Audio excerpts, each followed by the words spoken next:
Seguindo aqui, porque tem tudo a ver com esse assunto que a gente está falando. Olha só, vamos seguir na política, porque o ministro das Comunicações, Fábio Faria, fez um tweet explicando como está o humor do presidente Jair Bolsonaro. O que ele disse, hein, Paula? Vamos lá, foi no Twitter, né? Então vou ler para vocês aqui o que disse o Fábio Faria, o ministro das Comunicações. Ele disse assim, olha... Estive com o presidente, que está muito sereno. Ele sabe o que representa para o Brasil o tamanho do bolsonarismo e que saiu vitorioso nas eleições do Congresso e governadores.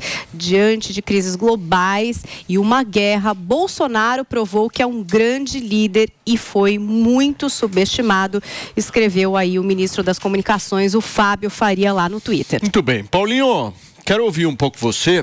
Cadê o Bolsonaro, hein? Não sei, acho uma boa pergunta, Paulo. Até porque o Brasil está precisando de liderança nesse momento. E o presidente da República é o Bolsonaro, o líder de pelo menos metade do Brasil, do ponto de vista eleitoral, é o Bolsonaro. E nesse momento ele está bastante ausente.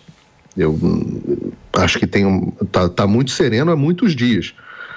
Tem feito manifestações, gravou vídeos a respeito de paz, de restabelecimento de lei e da ordem, mas eu acho que tem uma boa parte da população que está esperando ouvir o presidente.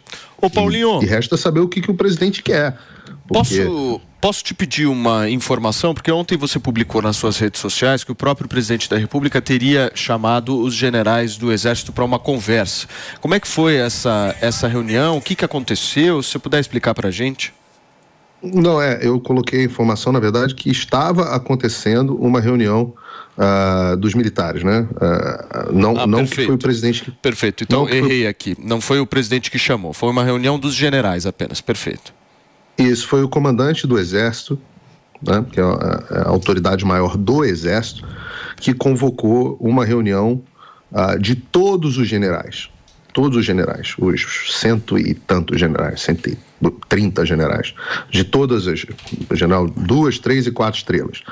Então todos foram convocados para uma reunião que aconteceu ontem às 4 horas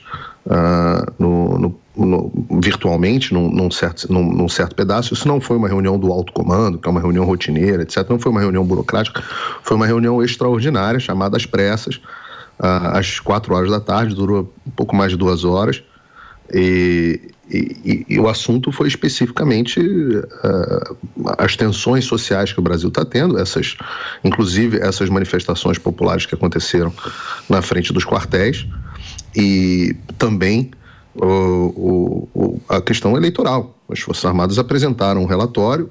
Eu tive a oportunidade ontem de conversar com um coronel especialista em guerra eletrônica, em comunicações, e ele estava me explicando o relatório.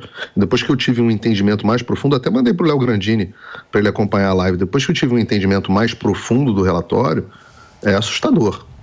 Assim, o que as Forças Armadas disseram naquele relatório é que basicamente o sistema eleitoral brasileiro é uma bosta. Não tem outro nome. É que eles não vão dizer assim. Eles vão dizer assim, que encontraram vulnerabilidades graves em diversos momentos e pedem investigação. Mas acabou. O discurso de que o sistema brasileiro é motivo de orgulho, que é um sistema hiperseguro, não é nem que ele não é hiperseguro, ele não é minimamente seguro. As vulnerabilidades são, assim, vergonhosas, gente. Eu saí da entrevista para poder entender o relatório de forma técnica, o que está escrito ali. Eu saí com uma sensação de choro, assim. Porque toda a democracia brasileira se sustenta em cima de um sistema que é uma mentira repetida por todos os jornais.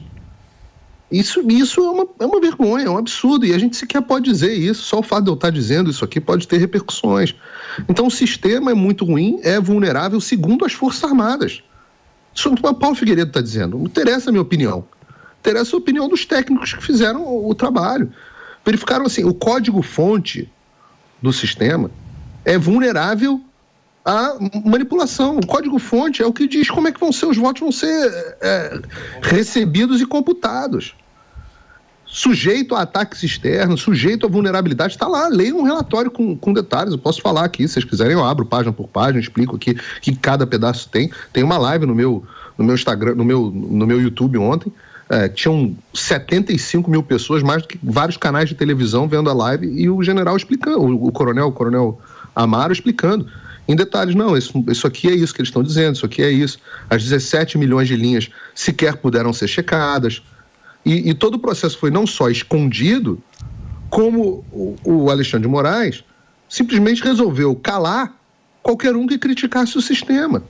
E a imprensa brasileira, gente, a imprensa brasileira é criminosa, a imprensa brasileira é cúmplice dessa situação que nós estamos vivendo, porque ela repete incessantemente as mentiras promovidas por essas autoridades, de que o nosso sistema é perfeito, de que mentiram tanto, Paulo, que pegaram a nota e assim, às vezes todo mundo erra nesse sentido, mas pegaram a nota das Forças Armadas, o relatório das Forças Armadas, e o que eles concluem do relatório? As Forças Armadas não detectaram fraude nas eleições. Falei assim, mas vocês leram o relatório?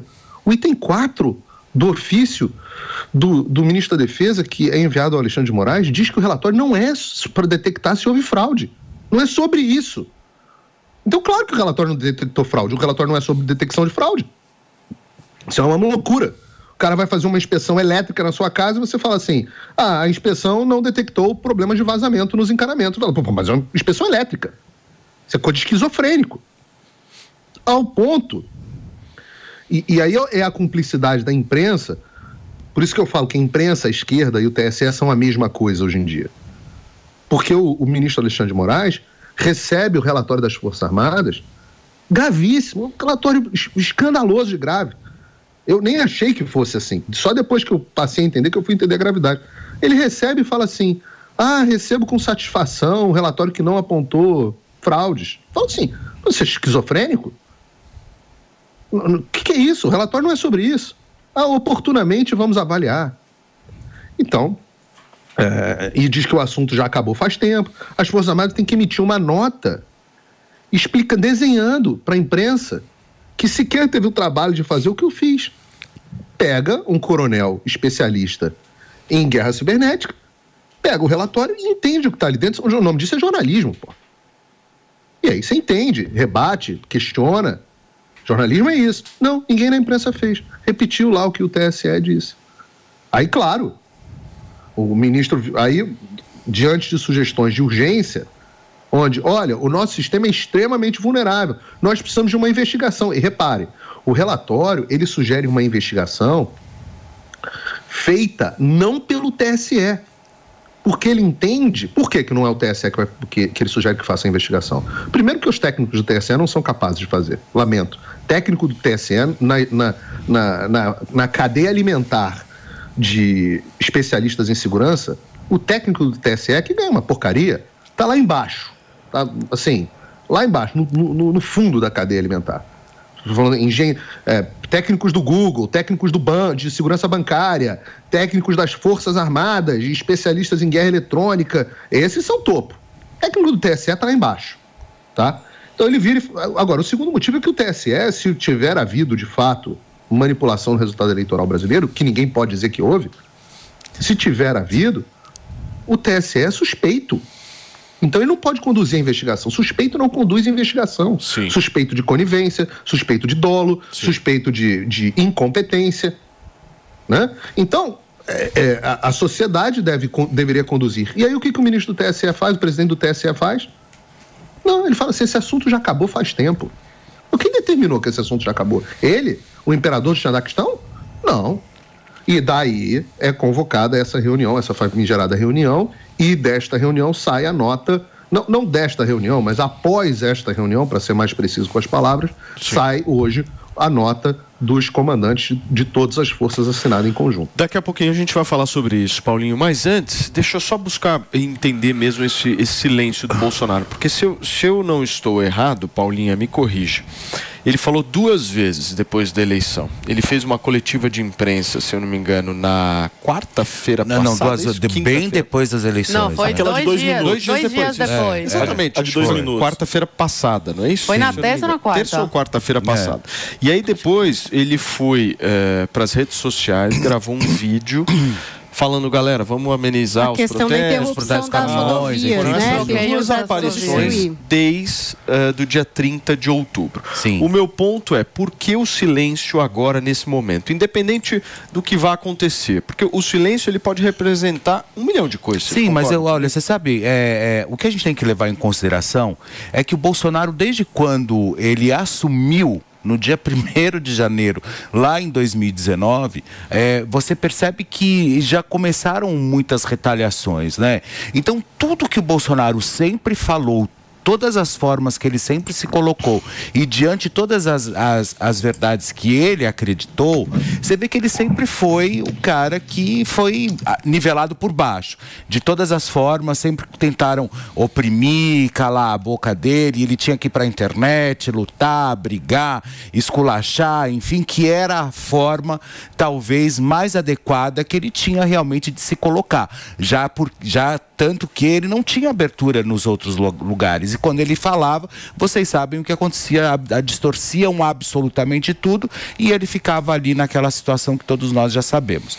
Porém, eu acho que ele preferiu se calar nesse momento. Eu acho que foi muito mais uma questão de ser humano do que realmente de político, sabe? Aquela história, eu acho que eu cansei. Sabe aquela coisa? Eu sei. Mas ele foi eleito até 31 de dezembro. Sim. Ele é presidente da República. Sim. E aí, por exemplo, meu ponto. Não, tá? mas agora, que eu digo agora que ele está calado, eu não estou dizendo lá atrás. Lá atrás ele tinha a obrigação de ter feito. É porque eu acho o seguinte, são 2 movimentos diferentes. Um movimento para a gente discutir é o político, que eu acho que o Paulinho falou. O que o Paulinho Figueiredo trouxe aqui? É um momento que exige liderança. Eu concordo com ele. Sim. Tipo, tem que ter alguém lá para chegar e falar, o caminho é esse daqui. Ele diz que ele é o representante da direita, precisa apoiá-lo. Né? A outra coisa é a seguinte, a gente... Apoiá-lo para quê, né? A questão é essa.